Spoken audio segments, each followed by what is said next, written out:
Bom dia, irmãos, graça e paz, tudo bom?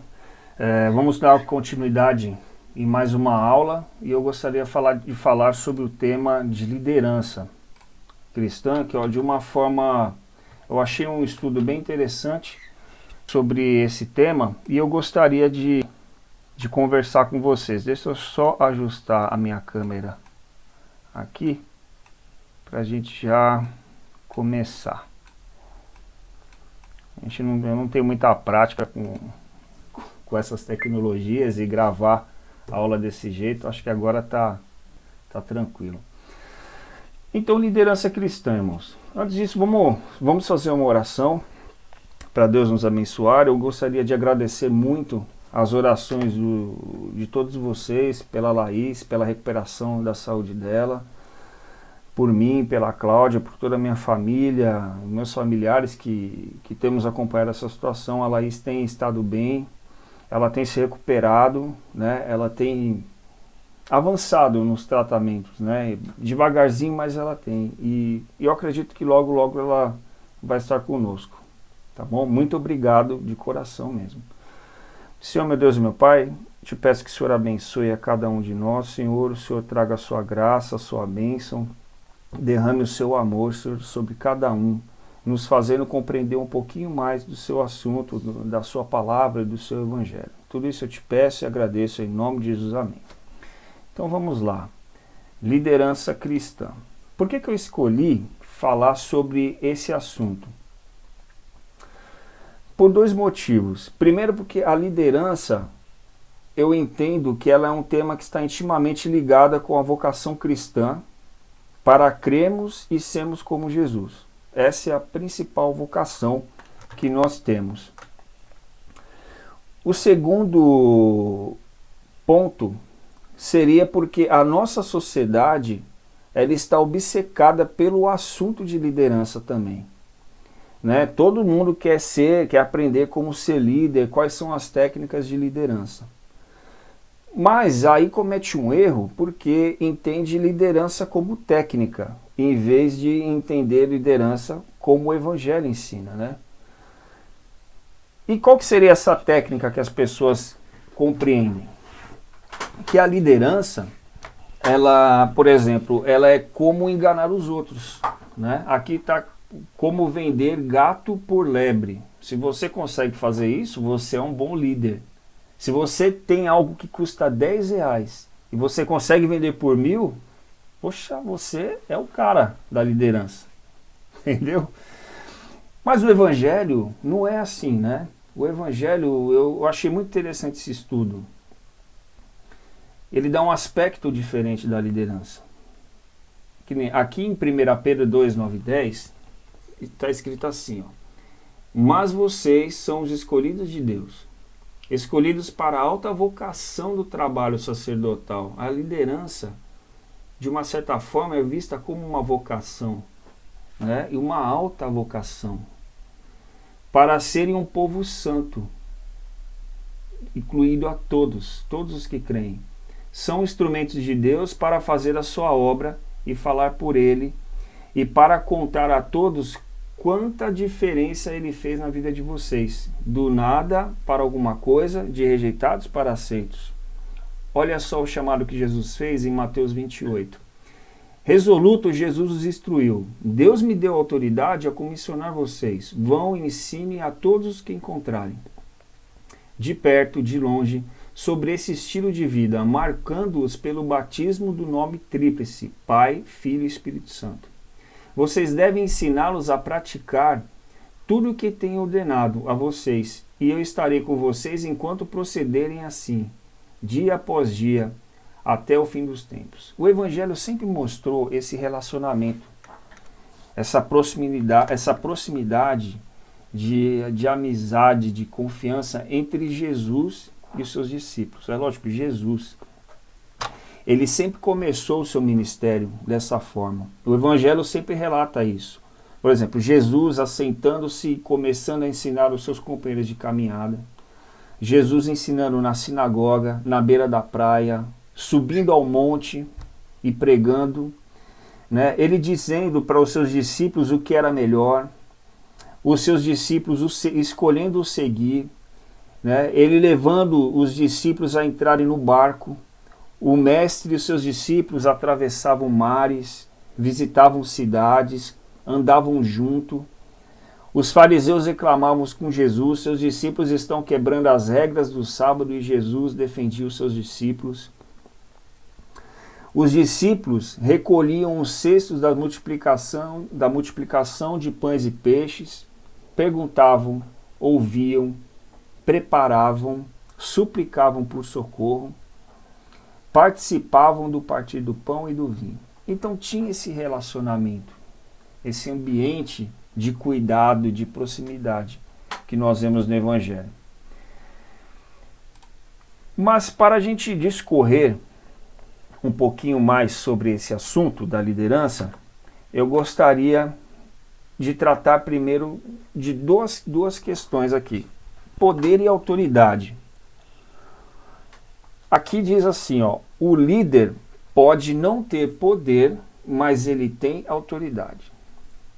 Esse conceito e diferença de poder e autoridade é uma coisa até antiga, né? A autoridade, ela é sempre muito mais importante que o poder. Por quê? Vamos supor que você tem uma pessoa que trabalha na sua empresa, que ela não tem uma importância de cargo dentro do organograma empresarial. Mas quando essa pessoa fala, todo mundo escuta o que ela disse, né? Então isso mostra que essa pessoa, ele tem autoridade. Um líder, ele é capaz de entusiasmar, de falar, os outros ouvir, os outros acreditar na direção que ele está dando, né? Entusiasmando as pessoas e levando elas a serem aquilo que elas são chamadas a ser. Eu peguei um trecho de um discurso que o Nelson Mandela fez, que eu achei muito bonito, com relação a essas coisas de motivarem as pessoas. Ele dizia assim, ó, da experiência de um extraordinário desastre humano que durou demais, deve nascer a sociedade da qual toda a humanidade se orgulhará. Os nossos comportamentos diários como sul-africanos comuns devem produzir uma realidade sul-africana que reforce a crença da humanidade na justiça, fortaleça a sua confiança na nobreza da alma humana e alente as nossas esperanças de uma vida gloriosa para todos. Nós, o povo sul-africano, nos sentimos realizados pelo fato da humanidade ter nos colocado de volta em seu seio. Uma vitória pela justiça, paz e dignidade humana. Você vê como que um líder, ele sabe dar direção para as pessoas. E eu acho que isso tem muito a ver com o Evangelho de Jesus, porque Jesus ele estava sempre ensinando, estava sempre orientando. E essa é uma verdade, é uma realidade que passa até, ele se estende além da religião, né? Porque se trata de um fenômeno humano, mas o nosso foco aqui é aprender o Evangelho, porque tudo parte de Jesus.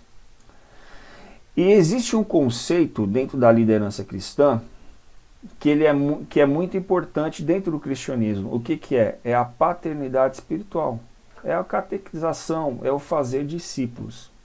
Nós somos chamados para fazer discípulos. Lembra? Mateus 28.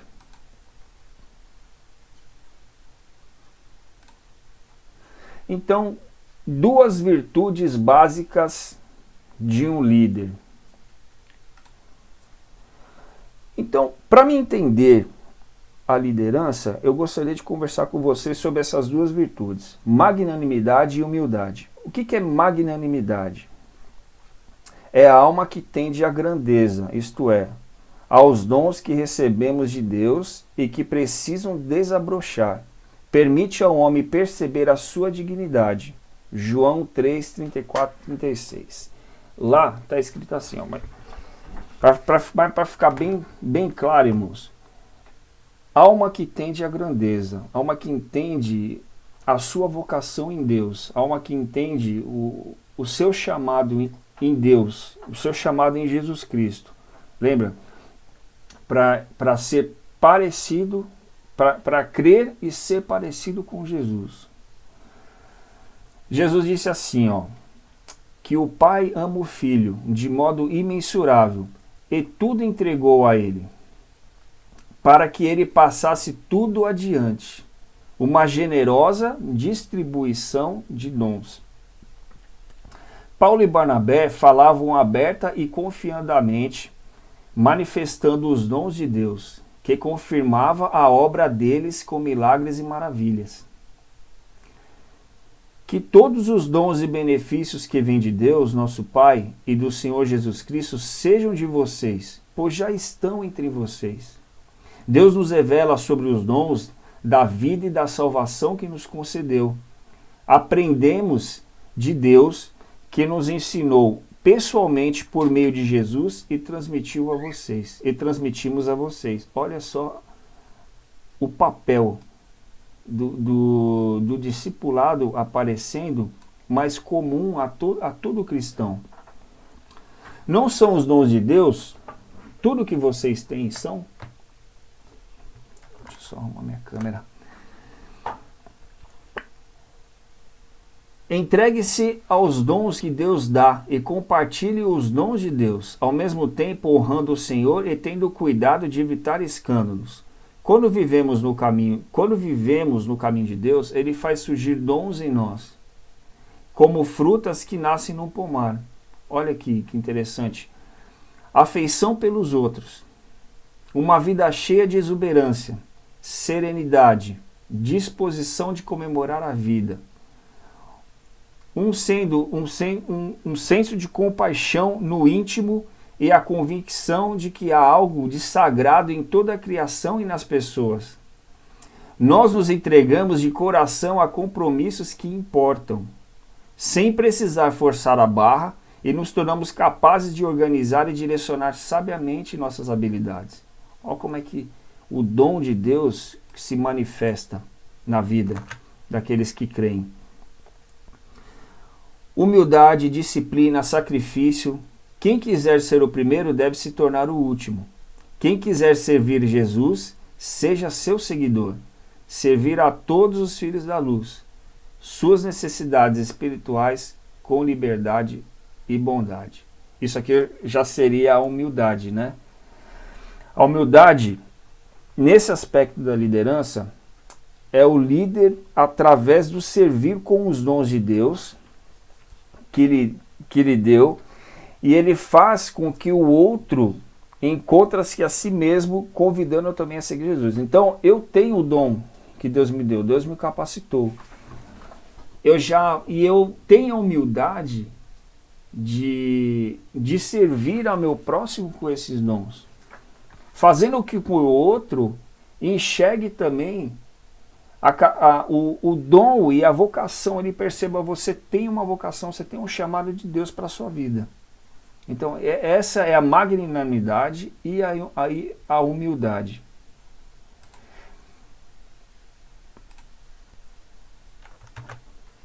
E aí eu queria falar com vocês uma ideia de como nós poderíamos fazer o desenvolvimento dessa liderança dentro dessa perspectiva evangélica, cristã, né? Aqui nós temos humildade, virtude e serviços. Então, humildade eu coloquei que seria a base. Sem humildade, você nunca vai ser um líder cristão, uma pessoa que discipula outras. A segunda seria a virtude e o terceiro seria o serviço. Então, a base, primeira coisa, é descobrir quem você é. É você aprender quem você é, se conhecer, descobrir o seu temperamento. Se você às vezes é uma pessoa mais irascível, se você às vezes é mais tímido, ou extrovertido, ou melancólico. Então, preciso me conhecer diante de Deus, dos meus relacionamentos com as outras pessoas, quanto às minhas capacidades e os meus dons, inclusive minhas capacidades intelectuais. Eu tenho que reconhecer quem eu sou. A capacidade, depois que eu me conheço, aqui na humildade, depois que eu me conheço, aí eu vou para virtudes, que é onde eu vou ter a capacidade de transformar o temperamento, aquilo que eu descubro aqui durante a minha humildade, né, de transformar o meu temperamento em algo bom, que se chama caráter. Liderança é sempre uma questão de virtude. Por quê? Porque você nunca vai confiar em alguém que não tenha virtudes. E para formar líderes, é preciso ter uma comunidade virtuosa, de pessoas que agem com humildade. Então você vê, eu tenho que ter humildade e pessoas virtuosas para formar líderes e uma comunidade virtuosa. Pessoas virtuosas são seguidas, porque são confiáveis. Elas servem de modelo, elas servem de exemplo. Por isso que liderança, né, nesse terceiro ponto de serviço, que seria o topo, quando a pessoa realmente se torna líder, é quando ela tem a magnanimidade, ela tem os dons de Deus, ela sabe do seu chamado, ela sabe da sua vocação, de servir dentro da sua comunidade. Ela foi uma pessoa preparada na humildade, né, diante dos desafios, diante das situações difíceis, e agora ela é capaz de se doar para ajudar o outro a aprender e ver a vocação de Deus na sua vida também.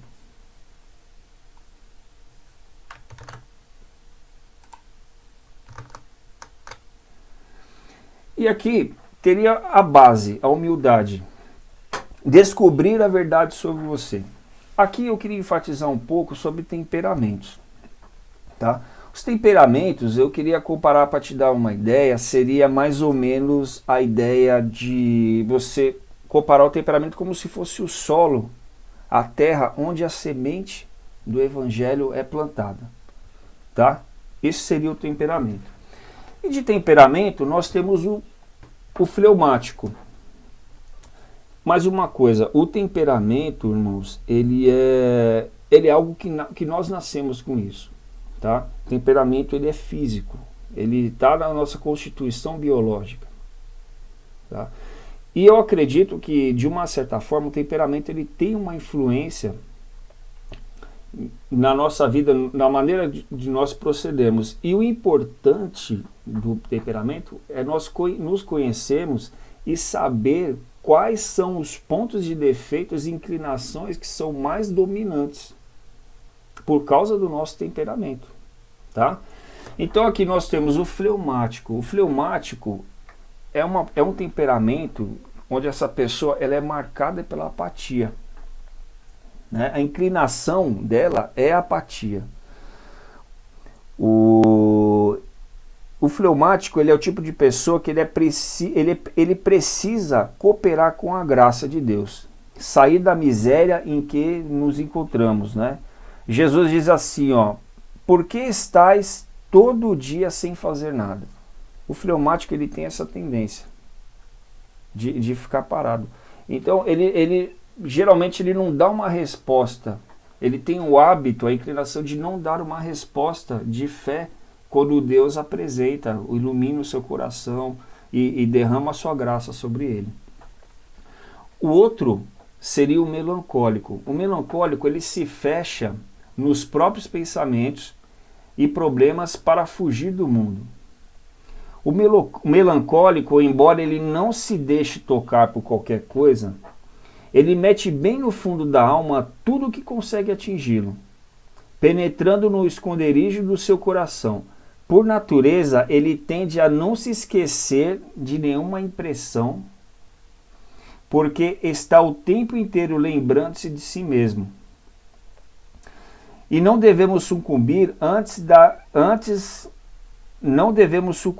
ante as ordens da nossa própria memória pessoal e afetiva. Então, o melancólico, ele trabalha sempre muito com a memória dele. Ele guarda muitas impressões.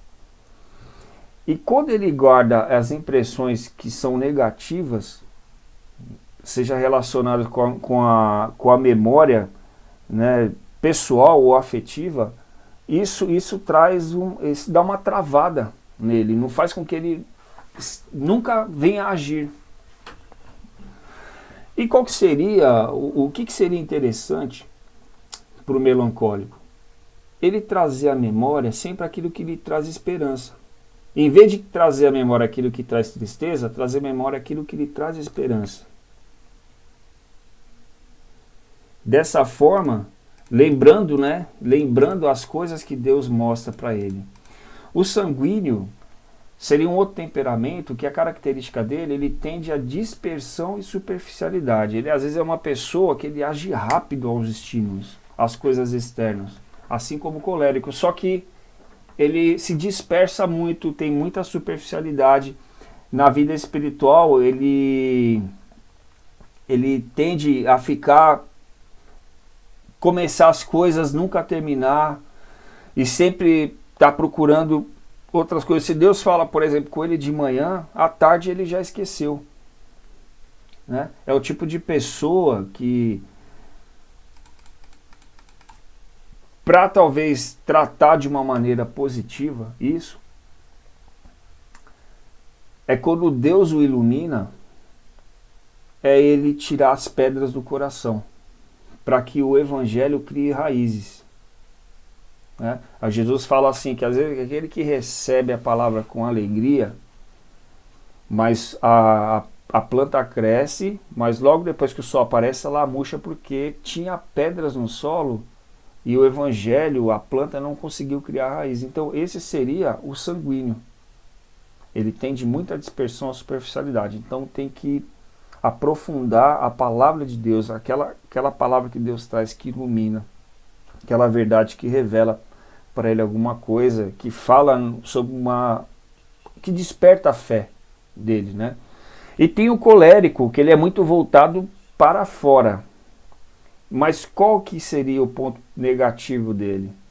Ele não reconhece as suas próprias responsabilidades. O colérico, ele é rijo de temperamento, ele é enérgico, ele é sagaz, ele é dotado de grande força reativa. Ele vê os problemas com facilidade e busca sem demora a solução. Mas por estar muito voltado para fora, ele não consegue olhar para dentro e reconhecer suas próprias responsabilidades. E aí uma palavra que se aplica muito bem a quem tem esse tipo de temperamento é essa aqui, ó.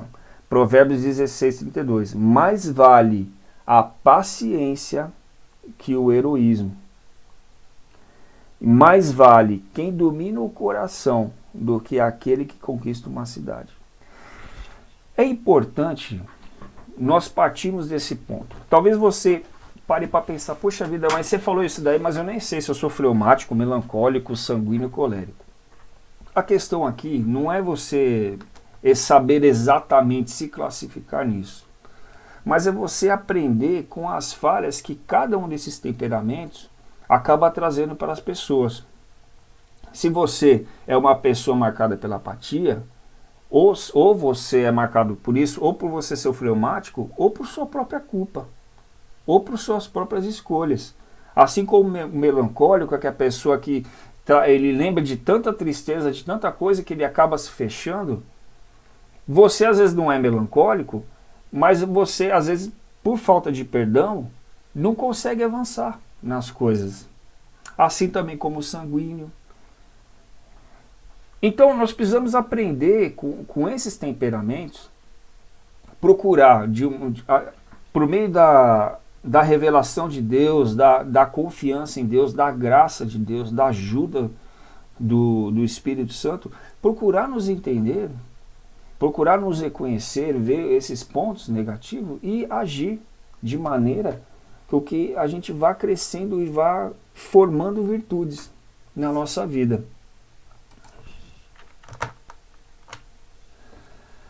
E o que seriam as virtudes, né? Por que virtudes? Porque liderança é uma questão de virtude, pois não se confia em quem não tem virtude, que foi o que nós já falamos. Para formar líder é preciso ter uma comunidade virtuosa de pessoas que agem com humildade. Pessoas virtuosas são seguidas, porque servem de modelo, servem de exemplo. Numa comunidade virtuosa, as pessoas se corrigem para que o caráter seja lapidado. E a liderança começa, pois, então, com a busca das virtudes.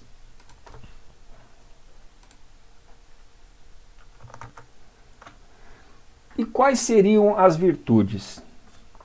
nós temos aqui 4 virtudes. Seriam a prudência, que a prudência seria uma espécie de sabedoria prática. Ela vê as qualidades dos outros, o homem que é prudente, ele consegue ver a qualidade dos outros, ele consegue notar atitudes, comportamentos, ele consegue ver as coisas e propor soluções. A outra virtude seria da coragem e de fortaleza. Não é simplesmente ser ousado. Você lembra aquela história de Pedro, quando Jesus vem andando no mar, e eles, de madrugada, e eles estão ali no meio da tempestade, eles acham que é um fantasma, e Jesus fala, não sou eu. Aí Pedro fala assim, se é o Senhor, então permita que eu vá andando sobre as águas e ao seu encontro. Então venha. Aí Pedro vai lá, com aquela atitude ousada, aquela coragem, e quando ele vê as ondas, ele afunda. Então não é dessa coragem que está falando aqui como uma virtude, mas seria a capacidade de se reerguer diante das dificuldades. Como isso é importante, irmãos? Como isso é importante?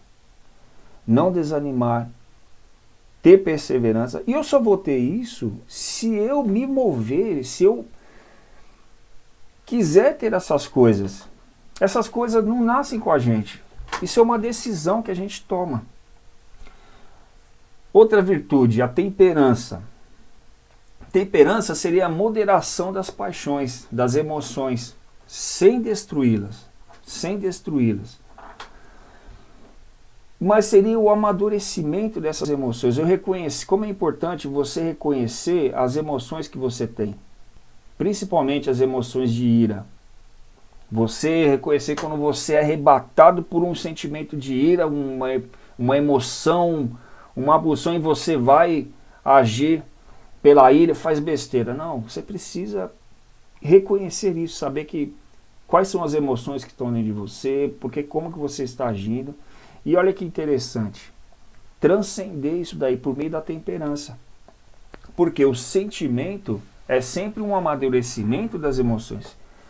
Uma emoção, ela pode vir, né, ser uma pulsão, um impulso, né, principalmente negativo às vezes. Tem emoções boas. Mas quando eu falo para você que eu tenho um sentimento de paz, já é uma coisa mais duradoura. E é algo que é mais, já é uma emoção amadurecida. E a justiça. Com relação à justiça, eu queria falar uma coisa. Justiça é você dar aos outros aquilo que lhe é de direito. Mas nem sempre a gente tem capacidade de pensar assim. São muitas as variáveis que você deve considerar na hora de você julgar alguma situação. Então, eu gostaria de colocar para você, entender essa virtude a ser buscada, como temos juízo, sem julgar os outros, mas a julgar a si mesmo. Você julgar quando você faz errado. Você julgar quando você vê que você está agindo mal. E você ter juízo para você discernir o mal. Você discernir quem não é bom. E você se proteger. Então essas seriam virtudes a serem trabalhadas dentro da humildade. Sem humildade eu não vou conseguir ser prudente. Sem humildade eu não consigo ter coragem, fortaleza, temperança e justiça, juízo. Eu não vou conseguir isso. É na humildade humildade e mansidão, a exemplo do nosso Senhor Jesus, queremos construir nas nossas próprias almas, ajudados pela graça, a canalizar as boas energias do nosso temperamento para amar a Deus acima de tudo e servi-lo generosamente no próximo. Lembra que Jesus disse assim, ó, vinde a mim, todos que estáis aflitos e sobre o fardo, e eu vos aliviarei. Tomai o meu jugo sobre vós e recebei minha doutrina, porque sou manso e humilde de coração, e achareis repouso para as vossas almas.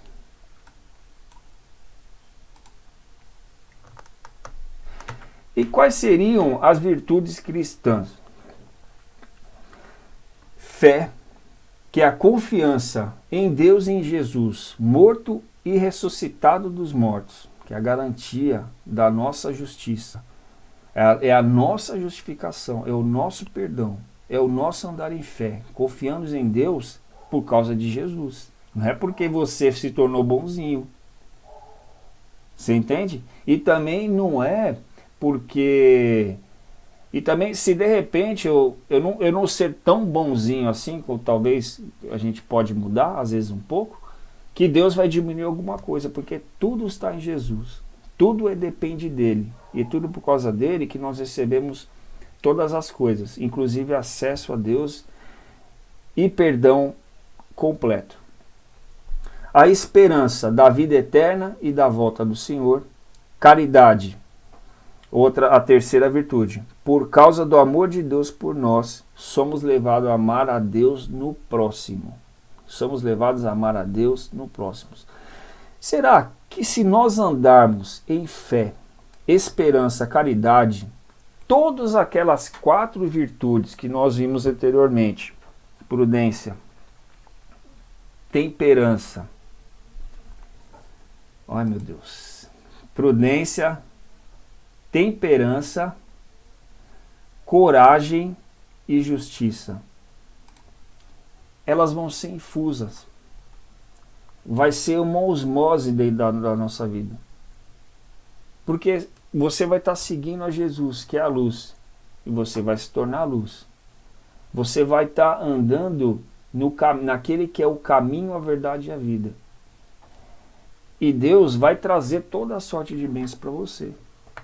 Tanto que isso não é uma coisa, essas virtudes não são virtudes separadas. Elas são virtudes que uma depende da outra.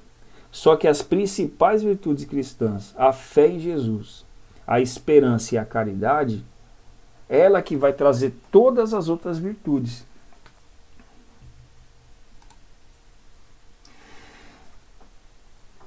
E chegamos num ponto aqui da liderança na família. Será que se eu tirasse a palavra líder e colocasse pai, caberia dentro desse contexto? Eu acredito que sim, né?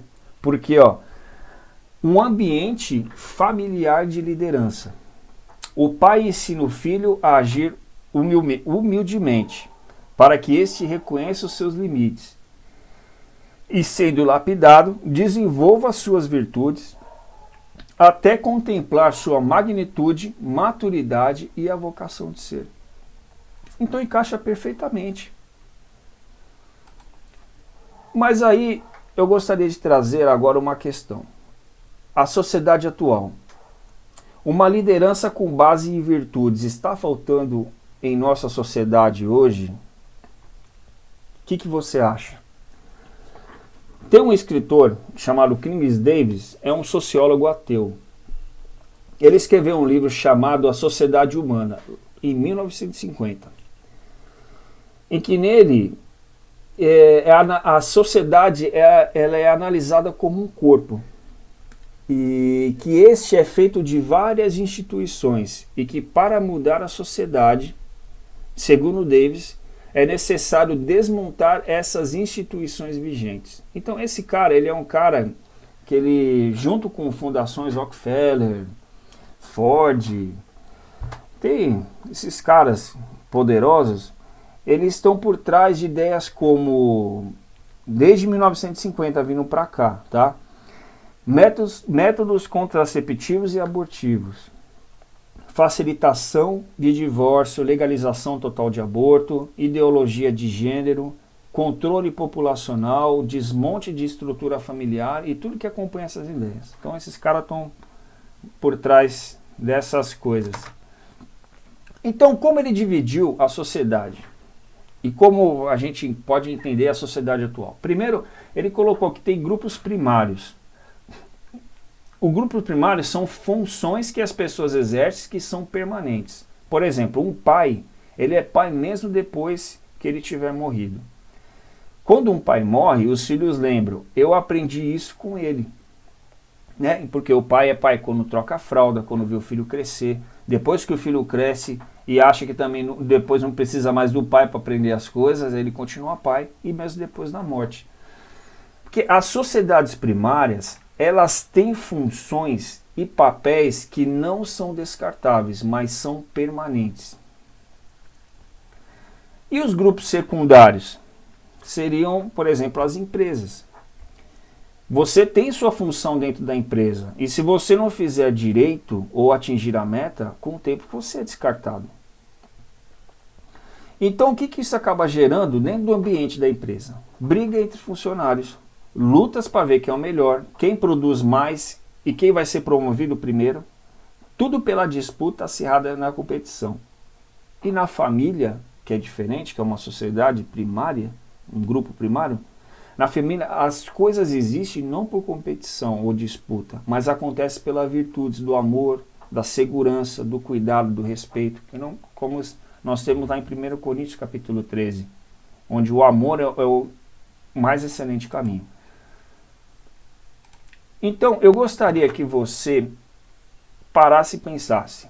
Então, a verdadeira liderança, ela só irá acontecer se vier um ambiente de sociedade primária.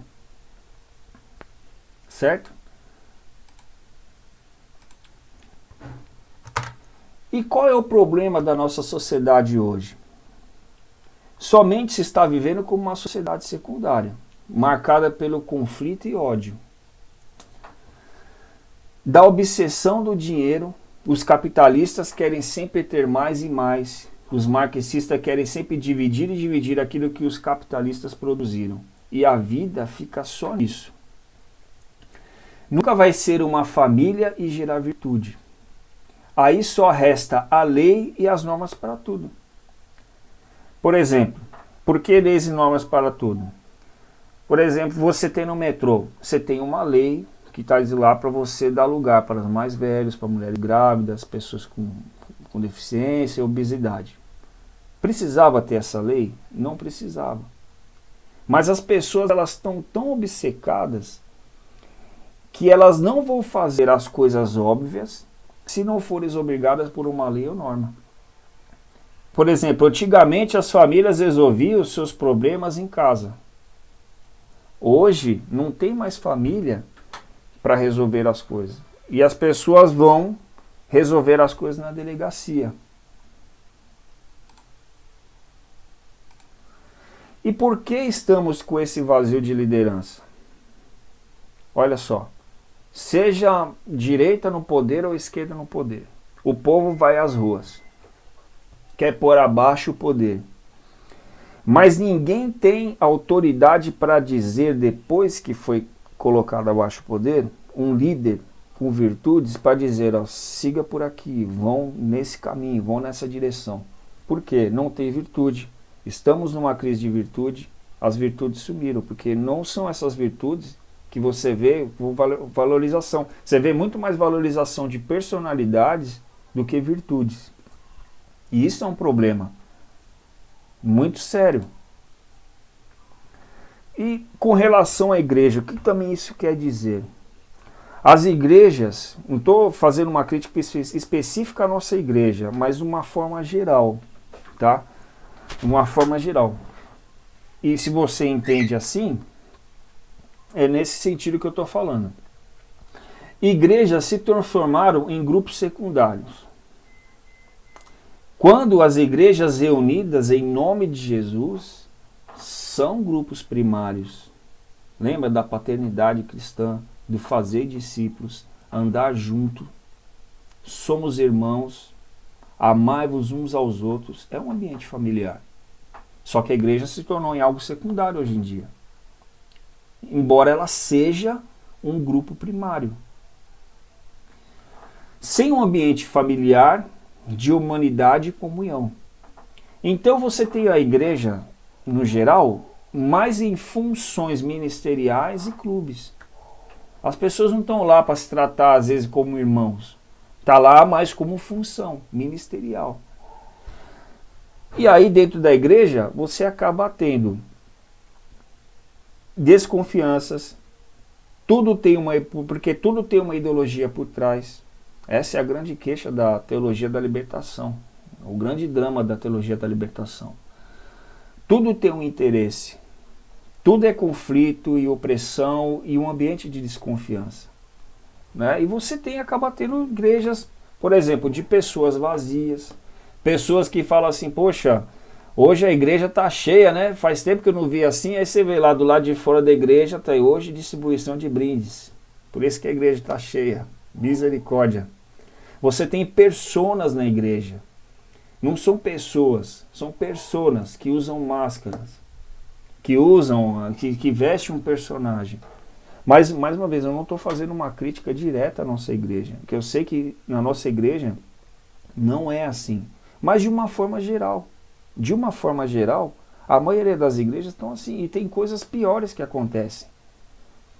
Eu não coloquei aqui, mas tem abusos de tudo quanto é tipo. O negócio é feio mesmo, Mas por quê? Não se tem um discipulado, uma liderança cristã entendida de uma forma séria. Não se entende a vocação cristã como liderança. Irmãos, para finalizar, você que continuou até agora, que foi um vencedor, aí desenvolveu a perseverança de me ouvir até agora, nesses 41 minutos. Vamos construir uma comunidade de servos do Evangelho, de servos de Jesus. Deixemos as denúncias, os conflitos, porque isso não vai dar certo. Façamos uma família com santidade, amor e verdade, onde Jesus ressuscitado ele é o centro de tudo, de como devemos ser, viver, agir e caminhar. Conhecidos pelo amor, pelo perdão de uns pelos outros. Ajudando uns aos outros a desenvolver e a crescer na graça e na fé do amor de Deus, sendo líderes e liderados. Não sendo formadores de opinião política ou militantes ou qualquer coisa desse tipo. Podemos ser igreja assim e crescer assim, como uma árvore boa que dá bons frutos, com humildade no coração e se deixando corrigir, pedindo perdão, amadurecendo, perseverando nos sofrimentos, lembra da humildade, sem rótulos ou julgamentos, porque é o Senhor que nos julgará cada um de nós. Ou buscamos a santidade, construir uma família, ou não resolveremos os conflitos. Não educaremos as pessoas para virtudes, se continuarmos dessa forma, pensando a igreja como algo secundário. Mas vamos formar militantes. É preciso amar mais. Somos pela paz, mas não somos pacifistas. Sabemos nos defender. Não é que o cristão ele vai ser calado, a igreja vai ser calado diante das situações que devem ser denunciadas.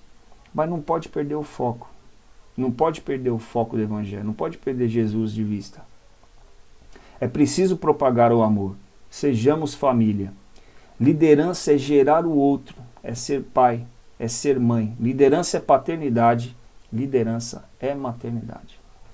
Muito obrigado. Que Deus vos abençoe. E tenha um excelente domingo.